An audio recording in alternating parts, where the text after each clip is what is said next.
Dito pa nga lang sa Himpapawid, makikita mo na agad ang ganda ng isla ng Coron, Palawan. Kaya naman mga beshe, halika, samahan ninyo kaming tuklasin ang ganda ng Coron, Palawan. Let's go! Hey, what's up? It's your beshe, Ricky J. At sila nga pala mga kasama ko sa Coron ngayong araw.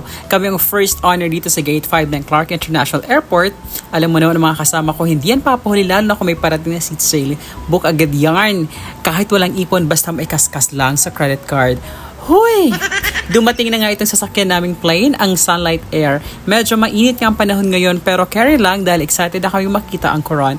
Maliit man ang plane pero dadalhin tayo nito sa mga pangarap natin. Hoy! Pagkapasok na ng plane ay binigyan tayo agad ng water. Buti pa sila hindi madamot dahil alam nilang how kami mag-travel kahit walang pera. Dahil ang saying namin, travel goal is life. Hoy! Nahanap ko na nga ang upuan ko at binasa ko na rin itong safety procedure nila para may alam ako. Hindi pwedeng sila lang ang may alam. Dapat lahat tayo. Kasi normal naman yan sa atin na nangingialam sa buhay ng iba. Ang sabi, tinikman ko na nga itong tubig nila. Baka iba ang lasa compare sa ibang airlines. At lumipad na nga ang aming team.